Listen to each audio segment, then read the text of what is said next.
नमस्कार दोस्तों, कैसे हैं आप सभी। आज 51वें एपिसोड में आप सबका स्वागत है। मुखी केवारा मेवाराम कलुमल गुरनानी वल्लभ ग्राम निवासी की जुबानी बकलम श्री छांगोमल पुरस्वानी।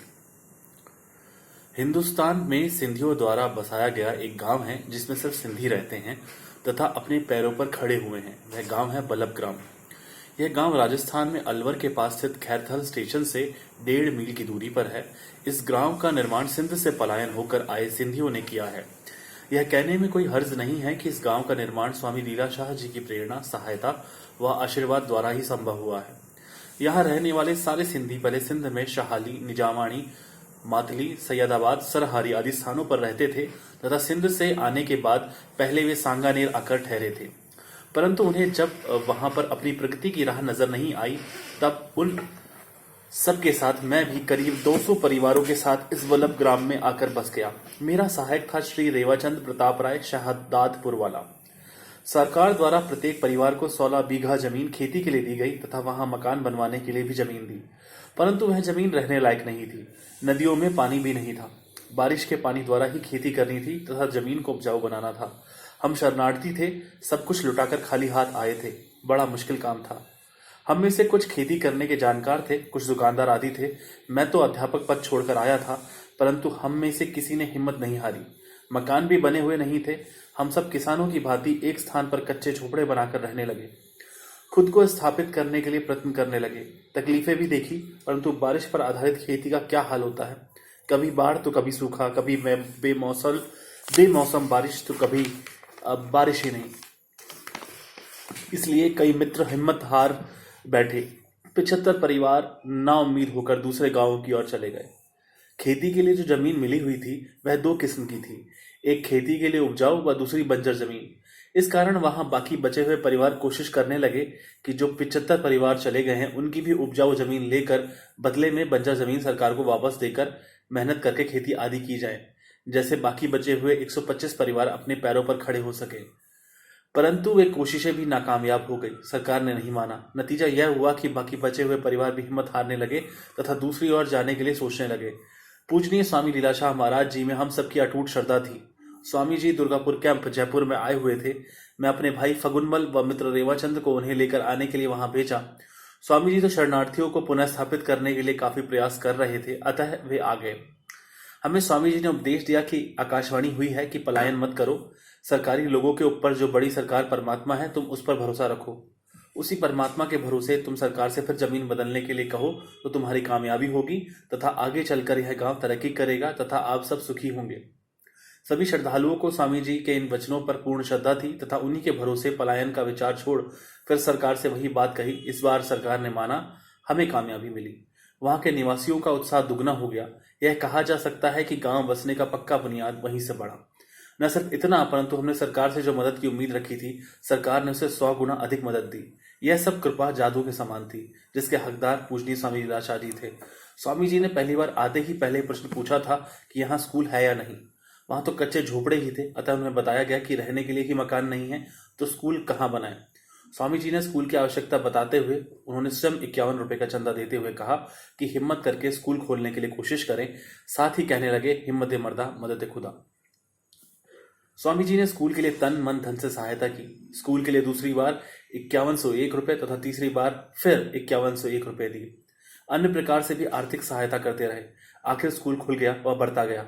अब तो स्कूल पक्के भवन में चल रहा है। मिडिल स्कूल है जिसमें 8 कमरे, आंगन व कंपाउंड है। स्कूल सरकार के अधीनस्थ है तथा उसकी देखरेख का कार्य शहर कमेटी करती है। अब मंजिल वहां पहुंच चुकी थी कि मेहनत करने से यथाशक्ति मिल जाता था, परंतु आंखें हमेशा आसमान की ओर होती थी। बारिश के भरोसे होते थे। कुएं बहुत गहरे थे, उनके द्वारा खेती बाड़ी को पानी नहीं दे सकते थे। अब तो स्वामी जी के प्रति श्रद्धा बेहद बढ़ गई। बारिश के मौसम में तकलीफ होती थी तो हम स्वामी जी को याद करते थे। स्वामी जी मदद तथा उत्साह बढ़ाने हेतु हर वर्ष आते थे। हमारा उत्साह बढ़ने लगा। स्वामी जी के सत उपदेश, उत्साहवर्धक वचन, सतोगुणी स्वभाव तथा आशीर्वाद हमारे लिए सब कुछ था। निराशा का कोई स्थान नहीं था। उनके आने के कारण वहां रहने वालों का व्यवहारिक विकास होने लगा तथा उनके स्वभाव व चित्त में भी सुधार आता गया। वे गरीब होते हुए भी सुखमय जीवन व्यतीत करने लगे। गांव वाले उनके प्रवचन आकाशवाणी की भांति मानते थे तथा कोई भी उनके प्रवचनों की अनदेखी नहीं करता था। खेती वाली उपजाऊ जमीन सरकार ने हमें क्लेम के एवज में दी थी। सिंध में अपनी सारी जायदाद छोड़कर आने के बदले हमें क्लेम मिले थे।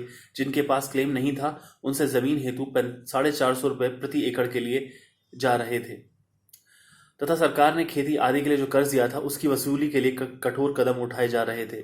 गांव वाले फिर परेशान होने लगे। स्वामी जी के पास आकर उन्हें सारा हाल सुनाया। हमारी बातें सुनकर स्वामी जी ने कहा कि आपकी स्थिति सचमुच दयनीय है तथा जमीन भी काफी बंजर है। आप ये बात सरकार से कहो तथा जबरदस्ती पैसे लेवे तो मत दो, चाहे सत्याग्रह आंदोलन ही क्यों ना करना पड़े। परमात्मा दुखियों का दाता है। लोगों को हमेशा ईश्वर पर भरोसा रखने को कहते थे सरकार से परमात्मा की शक्ति बहुत ऊंची होती है, उसमें विश्वास रखो। परमात्मा अंतर्यामी है, सब कुछ जानता है, न्यायकारी भी है, आपकी सहायता अवश्य करेगा।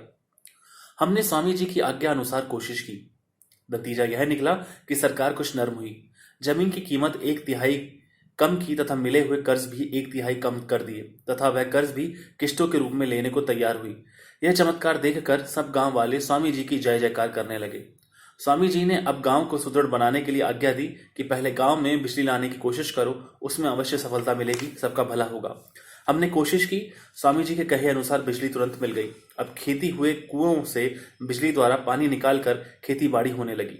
नतीजा यह हुआ कि वर्ष में 3 बार फसलें काटने लगी। पैसा आने लगा, सबकी आर्थिक स्थिति सुदृढ़ होने लगी। आर्थिक स्थिति सुधरने पर अपने झोपड़ियों के स्थान पर रहने के लिए पक्के मकान बनवा लिए। इस प्रकार सुंदर रूप से एक गांव का निर्माण हुआ। आपस में भाईचारा होने के कारण सभी गांव वाले सुख चैन से रहने लगे। गांव में रोशनी, सड़क मार्ग, स्कूल, अस्पताल, पोस्ट ऑफिस, टेलीफोन आदि आ चुके हैं तथा एक आदर्श गांव बन चुका है। किसी से भी सहायता नहीं ली गई है। स्वामी जी की प्रेरणा व गांव वालों की कोशिश से गांव के पास में एक आश्रम स्थापित किया गया, जिसमें बगीचा, 3 कुटियाएं, एक गुफा व एक कुआं है। स्वामी जी ने यह आश्रम इस उद्देश्य से विकसित किया कि इसमें वानप्रस्थी, साधक व सन्यासी आकर रहे। पहली बार वहां श्री परमानंद आकर ठहरा, परंतु स्वामी जी ने उसका वहां रहना ठीक नहीं समझा तथा उसे रवाना कर दिया। इस आश्रम में रहने वाले साधकों की सारी व्यवस्थाएं गांव वाले करते थे। स्वामी जी के वल्लभ ग्राम पर हमेशा कृपा दृष्टि रहती थी।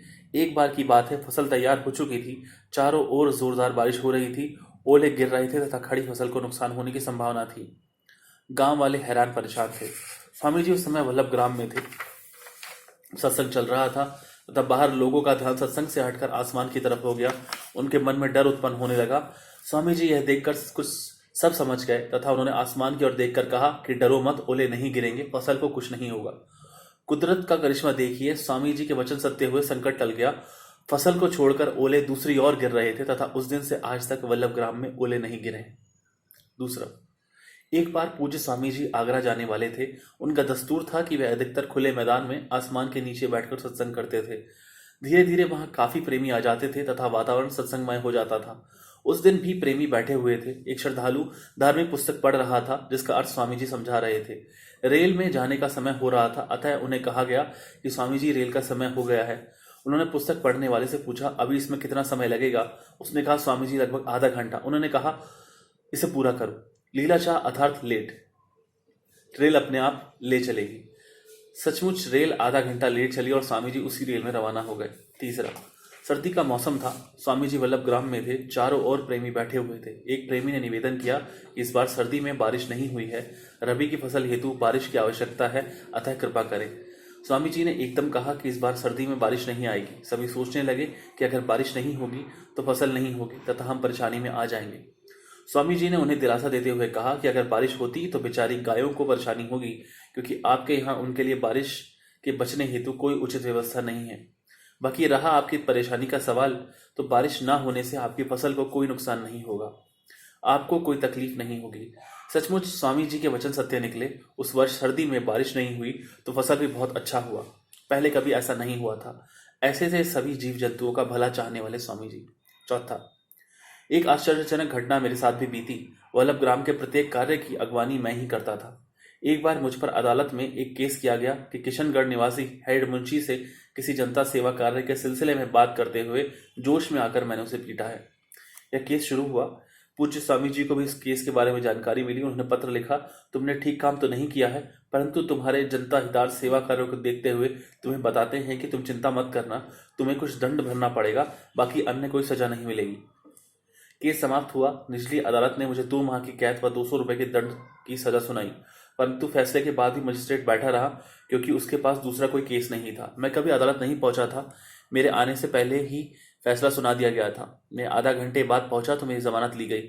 उसके बाद मैंने बड़ी अदालत में अपील की। उसका फैसला देते हुए मजिस्ट्रेट ने कहा, तुमने काम तो बुरा किया है, मैं तुम्हें बड़ी सजा देना चाहता हूं, परंतु कौन सी शक्ति है जो मुझे रोक रही है? उस शक्ति के वश में आकर तुम्हारा दंड यथावत रखता हूं, पर तुम्हारी जेल की सजा माफ करता हूं। उस समय कई लोग मौजूद थे। जज के द्वारा बार बार उस शक्ति के बारे में कहने पर लोग मुझे कहने लगे कि स्वामी जी का लिखा पत्र सत्य साबित हुआ। 5वां, एक बार मैं तथा मेरा भाई फगुनवल वल्लभ ग्राम में स्वामी जी के आश्रम में, जो कि गांव से कुछ दूर है, वहां उनके पास बैठे हुए थे। शाम का समय था। स्वामी जी ने कहा कि आप जाओ, बारिश होने वाली है। हमने ऊपर देखा तो आसमान साफ था।